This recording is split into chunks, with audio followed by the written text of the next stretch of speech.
अस्सलाम वालेकुम, welcome to Sabra cooking और साबरा कुकिंग।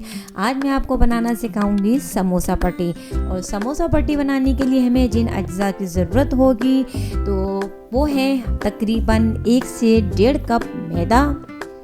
ये मैंने मैदा तकरीबन 1 से 1.5 कप ले लिया है, लेकिन याद रहे कि इस मैदे को आप अच्छी तरीके से छान लें, इसमें जो भी कचरा हो वो उसे अलहदा कर दें। और इसमें चाहिए होगा हमें 1 टीस्पून नमक का। अब इसे स्पून की मदद से अच्छी तरीके से मैं मिक्स कर लूँगी। ये अच्छी तरह मिक्स हो गया और अब मैं इसमें शामिल करूँगी थोड़ा थोड़ा करके नीम गर्म पानी। नीम गर्म पानी इसलिए शामिल किया जाता है ताकि डो जो है वो सॉफ्ट बने। तो मैंने अच्छी तरह से इसे थोड़ा सा स्पून की मदद से मिक्स कर लिया है और अब मैं हाथ की मदद से गूंदूंगी। अब मैं थोड़ा पानी शामिल करके इसे गूंद लूँगी। ये अच्छी तरीके से हमें इसे गूंद लेना है, लेकिन याद रहे कि ये जो हम डो बना रहे हैं ना ये बहुत ज़्यादा सख्त हो और ना ही बहुत ज़्यादा पतली हो। डो को तकरीबन 1 से 2 मिनट के लिए अच्छी तरीके से गूंद लें। तो लीजिए हमारे 1 से 2 मिनट कंप्लीट हो गए हैं और हमारी डो तैयार हो गई है। और अब इस पर मैं तकरीबन 1 टेबल स्पून ऑयल लगा दूंगी। इसे अच्छी तरीके से ऑयल लगा दें और तकरीबन मैं 10 से 15 मिनट के लिए स्टे के लिए छोड़ दूंगी। तो लीजिए हमारी 10 से 15 मिनट पूरे हो चुके हैं और हमारी डो बन चुकी है। अब मैं बनाऊंगी इसके छोटे छोटे से पेड़े। तो ये तकरीबन ये पेड़े तकरीबन सब दरमियानी साइज़ यानी एक ही साइज़ के होने चाहिए। ये हमारे पेड़े बनके तैयार हो गए हैं। और अब मैं लूँगी एक फ्लैट सरफेस, उस पर मैंने मैदा डस्ट कर लिया है और रोलर पिन की मदद से इसमें मैं छोटी छोटी सी जो रोटियाँ होती हैं दरमियानी साइज़ की वो बेलूँगी।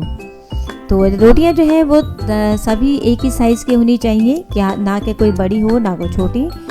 और अब इस रोटी के ऊपर मैं उंगली की मदद से ऑयल लगाऊंगी और थोड़ा सा इसके ऊपर मैदा डस्ट करूंगी। और जो दूसरी रोटी मैंने बेली है वो भी इसके ऊपर मैं इस तरह से रख दूंगी।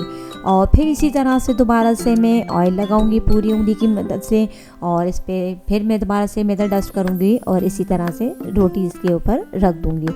तो इसी तरह से अगर आप चाहें तो 6, 7, 8 जितनी भी रोटियां चाहें आप इस पर रख सकते हैं और इसी तरह बेल सकते हैं।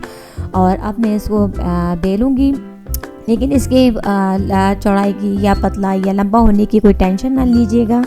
और इसको आप पतला सा बड़ा अच्छा सा सर्कल जो है वो बेलते चले जाएं और इसे पलटें और फिर इसमें डस्ट कर दें मैदा ताकि ये जो है वो चिपके नहीं।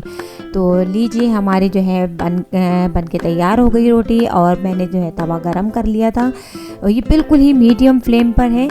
और देखिए इस तरीके से हमारा बन के तैयार हो जाएगा। रोटी जो पकड़ी है इसकी जो है वो रंगत बिल्कुल चेंज हो जाएगी। तो ये समझ लीजिएगा कि ये अंदर से भी हमारी पक के तैयार हो गई है। और अब मैं इसकी जो साइड कटिंग है वो बिल्कुल इसके अलग कर लूँगी।